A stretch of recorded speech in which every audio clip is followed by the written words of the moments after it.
तो चलिए आइए देखिए यहाँ पर एक्सरसाइज 11.2 का ये है 12 नंबर क्वेश्चन। क्वेश्चन क्या कह रहा था कि ये जो समीकरण है ना, मतलब ये दो रेखा है, इतना और इतना, ये दोनों रेखा एक दूसरे पे क्या है 90 डिग्री है, यानी कि लंब है एक दूसरे पर।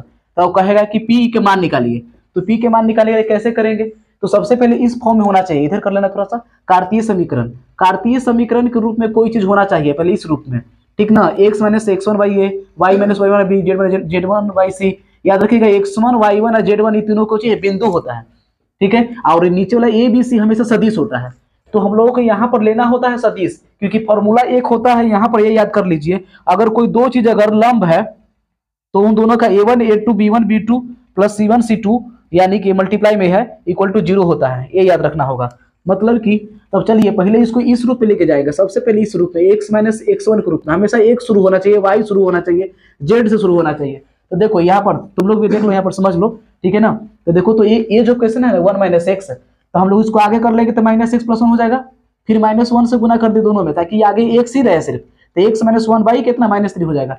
उसी तरीके से ये वाला 7 कॉमन ले लिए थे तो y माइनस 2 हो जाएगा, बटा में 2p हो गया। अब देखो यहाँ पर कुछ ही है, ये बटा में आ जाएगा सीधे, क्योंकि ऊपर खाली y रहना चाहिए, y माइनस 2 तो 2p बटा 7 हो गया। ये तो जेब का सही है। ये वाला देखिए यहाँ से ले लिया सेकंड वाला, इसको फर्स्ट वन को छोड़ दिए, सेकंड वाला में वैसे ही है, 7 कॉमन ले लेगा -7, तो x माइनस क्या होगा 1 हो जाएगा, बटा में 3p। और ये भी तो सही है, ये भी देखिए आगे पीछे करी तो -1 होगा, माइनस कॉमन तो माइनस नीचे आ जाता है, ठीक है। अब इसके बाद ये जान लो कि x हमेशा खाली यहाँ रहना चाहिए, तो यहाँ -7 नीचे ले लेंगे सीधे, 3p/7 हो जाए, क्योंकि यहाँ x माइनस x1 के फॉर्म में होना चाहिए, y माइनस y1 बटा b के फॉर्म में, z माइनस z1 बटा c के फॉर्म में। तो सही है ये वाला। अभी a1 ले लीजिए, a1 कहाँ से लेंगे, समीकरण फर्स्ट नीचे वाला, ये वाला a1 हो गया, क्लियर है।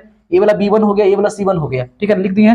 अब a2, ये वाला a2 हो जाएगा, ये वाला a2 b2 c2, क्लियर है यहाँ तक। बस तीनों का मल्टीप्लिकेशन करिए, इक्वल टू किसका होता है 0 के बराबर होता है, ठीक है। अब यहाँ तक सोल्व कर ही लिए हैं, तो जिसमें देख लीजिए कि पी का मान निकल लेगा आसानी से, कितना है 70/11।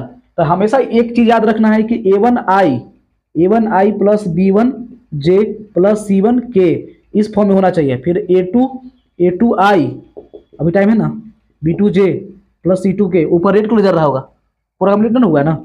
अब देखिए ये दो को जब वेक्टर रहता है ना, दो वेक्टर, अगर बोल देगा कि वेक्टर ए लंब है वेक्टर बी पर, याद करो अगर लंब अगर एक दूसरे पे क्या लंब है, तो याद रखिएगा कि a1 into a2 plus b1 into b2 plus c1 into c2 बराबर 0, ये याद रखना है अगर ये दोनों लंब है तो, ठीक है। अगर ये दोनों मान लीजिए अगर समांतर रहेगा, ये दोनों क्या रहेगा आपस में समांतर रहेगा, तो इन दोनों का रेशियो जो होगा वो इक्वल होगा। इन दोनों का क्या होगा, रेशियो का होगा a1/a2 b1/b2 बराबर c1/c2, ये बराबर होगा। इसका स्क्रीनशॉट जरूर ले लीजिएगा। चलिए।